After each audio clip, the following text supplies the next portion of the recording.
வணக்கம். தண்ணீர் அதிகம் தேவையில்லாத ஒரு செடி கலொஞ்சி. இந்த கலொஞ்சியில் பல நிறங்கள் இருக்குது, பல வகைகள் இருக்குது. இது இலைகளை பார்த்திங்கன்னா தடிமனாக இருக்கும், நீரை சேமித்து வச்சுக்கும். அதனால் நமக்கு தண்ணீர் தினம் தினம் கொடுக்கணும்னு அவசியம் இல்லை. 3 நாட்களுக்கு ஒரு முறை, 4 நாட்களுக்கு ஒரு முறை தண்ணீர் கொடுத்தால் போதுமானது. அழகாக வளர்ந்து நம்ம தோட்டத்தை அழகாக்கிடும். அந்த வகையில் இந்த நிறம் மிகவும் பிரைட்டாக இருக்குங்க, ரொம்ப அழகாக இருக்கும். இதில் சின்ன சின்ன தண்டுகள் அடிப்பகுதியில் ஒரு கிளை மாதிரி தோன்றி புதிய செடி உருவாகும். அதை எடுத்து நாம் தனியே வைத்து கூட வளர்த்துக்கலாம்.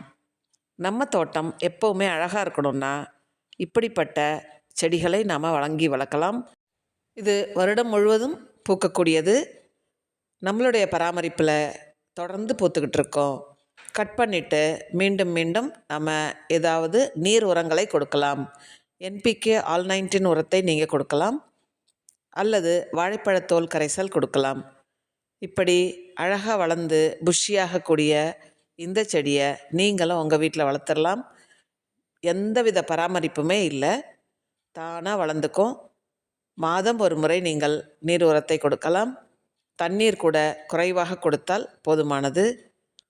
நல்ல ஒரு அழகான நிறத்தில் நம்ம தோட்டத்தில் பளிச்சுன்னு ஒரு நிறத்தில் பூத்துரும்.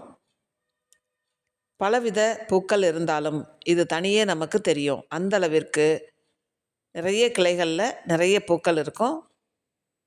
இந்த தண்டுகளை கட் பண்ணி வச்சிங்கன்னாலும் புதிய செடிகள் உருவாகிடும். இதில் வெள்ளைப்பூச்சி தாக்குதல் ஏற்படலாம். அதற்காக நீங்கள் 10 நாட்களுக்கு ஒரு முறை வேப்ப எண்ணெய் கரைசலோ அல்லது கெம்மோ தெளித்து விட்டுருங்க. இந்த செடியை நீங்கள் வளர்க்கணுன்னு விரும்புனீங்கன்னா எங்ககிட்ட வாங்கிக்கலாம். ஸ்க்ரீனில் தெரிகிற நம்பருக்கு மெசேஜ் பண்ணி வாங்கிக்கோங்க. தேங்க்யூ.